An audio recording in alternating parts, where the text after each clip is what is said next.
O reino animal é conhecido por abrigar uma rica quantidade de espécies que muitas das vezes não conhecemos. Uma grande quantidade desses seres são os insetos.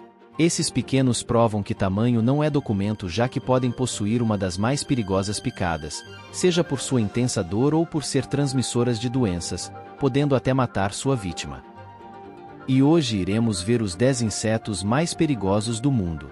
E que alguns deles podem até estar muito próximo de você. Antes de tudo, se inscrevam no canal para não perder nenhum conteúdo e deixem um gostei se curtirem o vídeo. Sem mais enrolações, vamos para o vídeo. E em 10º lugar na nossa lista temos a formiga Cabo Verde. Também conhecida como tocandira ou tucandeira, todas são formas de se referir à Paraponera clavata, a formiga conhecida por ter a mordida mais dolorida entre as mais de 950 mil espécies de insetos já catalogados no mundo. Ela é dona de uma picada capaz de gerar uma dor intensa e cujo desconforto causado pelo veneno pode ser sentido entre 12 e 24 horas depois. Ela é um animal nativo das florestas tropicais da Américas do Sul e Central, que impressiona pelo perigo que causa mesmo tendo cerca de 2,5 centímetros. Há relatos de que seu veneno pode levar até mesmo a um quadro de paralisia temporária, além de causar alucinações. Essa espécie é muito usada em rituais do povo Sateré-Mavé da região do Médio Rio Amazonas. Eles foram os criadores da cultura do Guaraná. A tribo usa esse ritual com as tocandiras para um rito de passagem. Eles acreditam que aqueles adolescentes que suportarem a dor das picadas dessas formigas se tornam homens. A alimentação dessas formigas é composta por pequenos artrópodes e néctar de frutas. Mas, elas também podem se alimentar de carcaça de animais mortos. As formigas Cabo Verde, apesar da fama de duronas por conta de seu poderoso veneno, têm um inimigo bastante incômodo. Trata-se da Apocephalus paraponerae, a mosca forídeo, que são atraídas por feromônios produzidos nas feridas da tocandira. Essas feridas costumam ser provocadas quando a espécie briga com outros insetos por alimentos. Quando sentem o cheiro dos feromônios, as moscas voam até as formigas e depositam nelas seus ovos.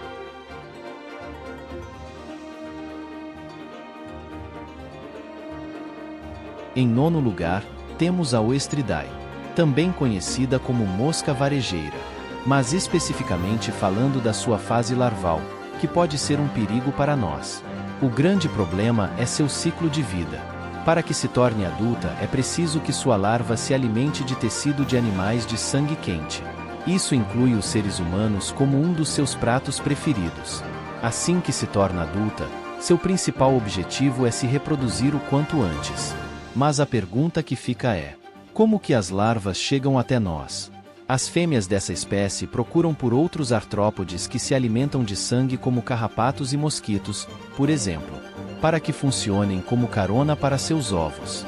Elas fazem a postura no corpo dos mosquitos e carrapatos para que no momento em que forem se alimentar do sangue dos animais, os ovos possam estar no local ideal para o desenvolvimento das larvas. É como se pegassem carona no corpo dos mosquitos, literalmente. Uma vez na pele do animal ou humano, os ovos eclodem e as larvas ficam livres. Elas são muito pequenas e normalmente passam despercebidas. Através de uma ferida ou pelos folículos pilosos elas penetram e permanecem na camada subcutânea da pele. O corpo do indivíduo infectado reage à presença do parasita, aumentando a sua contagem de células brancas do sangue, e isso muitas vezes faz com que a ferida para secretar pus. Enquanto isso, a larva se alimenta constantemente, respirando pelo buraquinho formados pelas pústulas. Elas podem permanecer ali de 5 a 10 semanas. E em 8º lugar, estão as pulgas. As pulgas são insetos minúsculos que se alimentam do sangue de mamíferos e aves.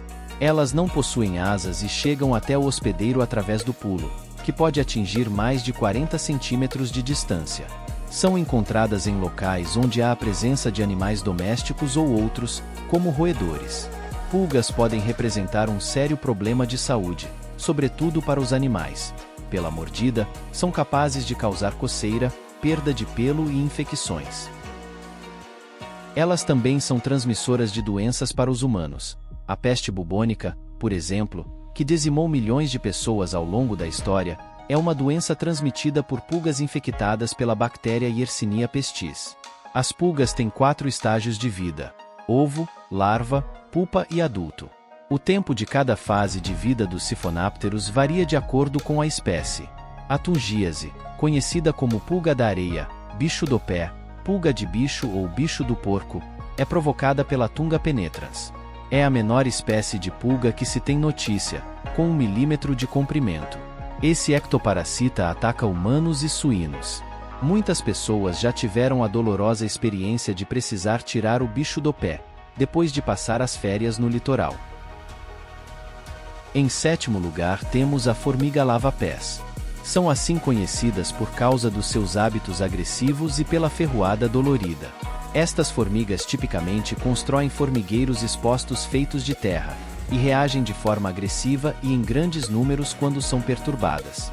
São comuns acidentes envolvendo pessoas e animais domésticos, dado o hábito de algumas espécies de formigas lava-pés de fazerem seus ninhos em gramados e beiras de estrada próximos a construções humanas. Seus hábitos prejudicam tanto animais como plantas, e são considerados organismos ecologicamente dominantes. Têm importância econômica principalmente pelos danos que ocasionam na agricultura. Os prejuízos podem ser ocasionados pela destruição de sementes germinadas, plantas em viveiros ou em desenvolvimento vegetativo avançado. As ferroadas das formigas lava-pés ardem por causa da presença de uma mistura complexa de alcaloides piperidínicos tóxicos e insolúveis em água. O veneno destas formigas é mais de 95% feito destes alcaloides, chamados de solenopsinas. Ao serem injetados na pele, estes alcaloides geram uma resposta inflamatória local, geralmente seguida da formação de uma pústula purulenta no local da ferroada. Como todas as formigas, as lava-pés se desenvolvem por metamorfose completa, ou seja, elas nascem como larvas e precisam passar um estágio de pupa para emergirem como insetos adultos definitivos. Todas as formigas lava-pés passam por 3 mudas enquanto larvas, resultando na existência de 4 instares larvais. E em 6º lugar temos o Triatominae, mais conhecido como barbeiro. São insetos identificados como o principal transmissor da doença de Chagas na América Latina, de acordo com a Organização Mundial de Saúde. Esses insetos geralmente mordem em áreas expostas da pele como o rosto e defecam ou urinam perto da mordida. Os barbeiros se escondem durante o dia e se tornam ativos à noite para se alimentarem do sangue de mamíferos, inclusive humanos. Esse inseto geralmente vive em fendas e buracos nas paredes e telhados das casas e estruturas ao ar livre como galinheiros, currais e galpões em áreas rurais e suburbanas. Muitas vezes, o inseto barbeiro é confundido com percevejo. Isso porque ambas as pragas possuem corpo achatado e uma cabeça fina, alongada, usada justamente para sugar o sangue das vítimas. A grande diferença é que o percevejo não transmite doença de Chagas. Porém, pode ser vetor de outros males. Originalmente chamada de tripanossomíase americana, a doença de Chagas é uma infecção parasitária. Estima-se que, na década de 1980, tenha atingido entre 18 e 20 milhões de pessoas na América Latina. A doença de Chagas se apresenta de 2 formas, aguda e crônica. A fase aguda pode passar despercebida, sem qualquer sintoma. No entanto, quem manifesta sinais costuma desenvolver febre, mal-estar, falta de apetite, inchaço nas pálpebras e em outras partes do corpo, aumento do baço e do fígado e distúrbios cardíacos. Em 5º lugar temos a vespa mandarina. Uma grande assassina, essa espécie é considerada uma das maiores vespas do mundo. As operárias variam entre 2,5 cm a 4 cm, enquanto as rainhas podem exceder 4,5 cm. Elas são conhecidas por seus ataques a colmeias de abelhas. As vespas devoram vários tipos de insetos, mas têm um talento especial para atacar colônias de abelhas em massa, quando as decapitam e roubam suas larvas para se alimentar. As abelhas japonesas, que convivem com vespas gigantes há muito tempo, desenvolveram uma defesa para seu ataque.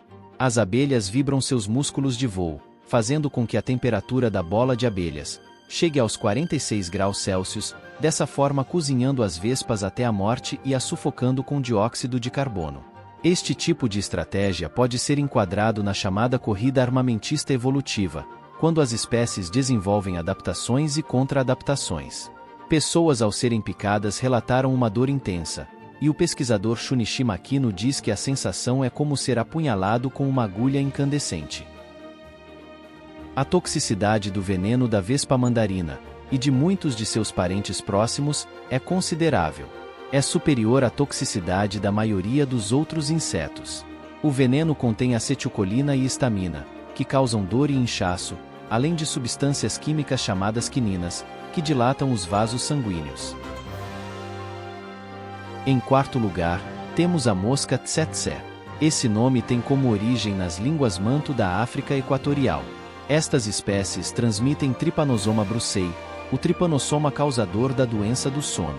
Como muitos insetos, essas moscas não põem ovos, mas sim as larvas, diretamente no solo, onde se enterram. Poucas horas depois elas se tornam pupas. Após 6 semanas estão adultas, prontas para carregar os tripanossomas. O tamanho dessas moscas são de 1 centímetro de comprimento. A mordida de uma mosca tsetse é uma experiência extremamente desagradável. Não é como a de um mosquito, que pode inserir sua fina língua diretamente no sangue, muitas vezes sem o alvo perceber. A boca dela tem minúsculas serrilhas que rompem a pele para poder sugar o sangue. Após a mordida inicial, os sintomas da doença do sono muitas vezes começam com febre, dores de cabeça e dores musculares. À medida que ela avança, os infectados ficam cada vez mais cansados, é de onde a doença recebe seu nome. Em 2014, Etienne Pais, da Universidade de Bruxelas, na Bélgica, descreveu a história da doença do sono como uma corrida armamentista entre os humanos e o parasita. Nessa batalha, nossa principal arma é uma proteína chamada apolipoproteína L1, que foi uma ajuda temporária contra a doença. E em terceiro lugar nós temos a abelha africana. A abelha africana, como o próprio nome diz, é encontrada desde a África do Sul até o sul do Saara. Ela foi criada e introduzida pela primeira vez no Brasil na década de 1950, em um esforço para aumentar a produção de mel, mas em 1957, 26 enxames escaparam acidentalmente da quarentena. Desde então, a nova espécie híbrida se espalhou por toda a América do Sul e chegou à América do Norte em 1985.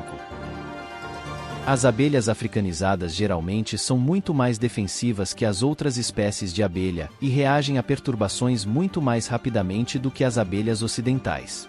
Elas podem perseguir uma pessoa a mais de 400 metros, e já mataram cerca de 1.000 pessoas. As vítimas geralmente recebem 10 vezes mais picadas que nos ataques de abelhas europeias.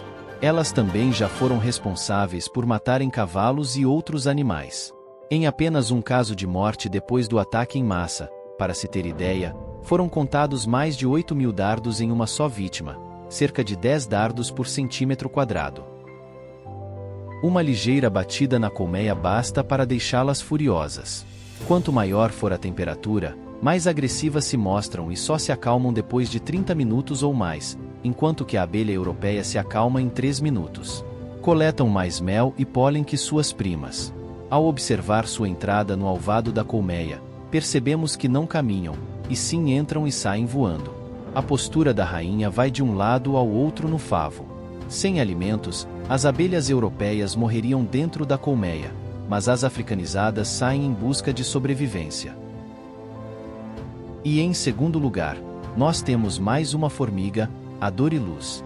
Encontradas principalmente no centro e no leste da África, o macho das formigas do gênero Dorilus é classificado como a maior das formigas conhecidas. Os machos deixam a colônia ao nascer, mas são guiados pelo odor exalado pela trilha de formigas quando atingem a maturidade sexual. Quando a colônia encontra um macho, arrancam suas asas e o levam para dentro do formigueiro para acasalar com uma fêmea virgem. Em seguida, como em todas as espécies de formiga, o macho morre. O coitado não pode nem se defender e depois o matam. Essa espécie de formiga possui a maior colônia quando comparada à de outros insetos. Cada colônia possui cerca de até 22 milhões de membros que em grupos atacam até mesmo elefantes.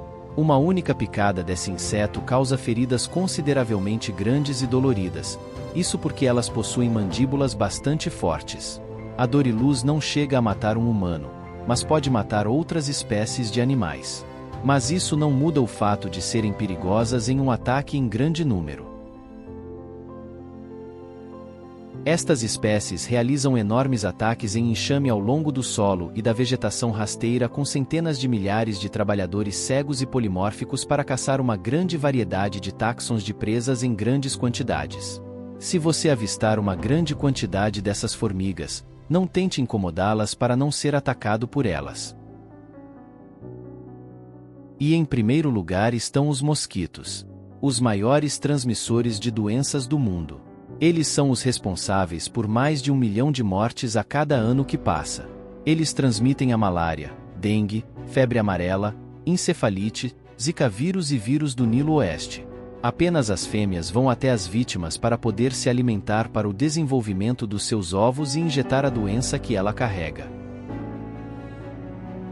É quase impossível nós sabermos o momento em que esses seres estão em contato com a nossa pele.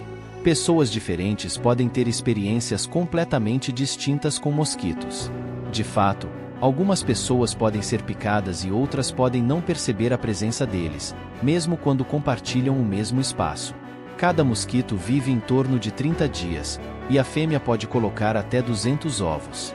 Os locais preferidos para a postura dos ovos são garrafas vazias, calhas, caixas d'água, pneus, entre outros.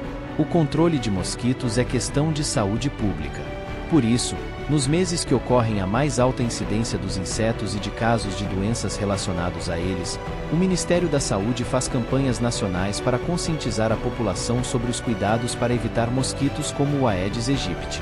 Um conjunto de ações corretivas e preventivas é a melhor solução para o combate de mosquitos e pernilongos. A nossa melhor opção diante desses insetos é se prevenir para que eles não nos prejudiquem. Por mais que o seu tamanho seja pequeno, pode apresentar perigo para nós. Conhecer essas espécies é o primeiro passo para se manter seguro. E aí, pessoal, o que acharam dessa nossa jornada pelo mundo dos 10 insetos mais perigosos do planeta? Se gostaram, deixem um gostei aqui no vídeo para incentivar o canal. Muito obrigado por assistir até aqui. Até um próximo vídeo.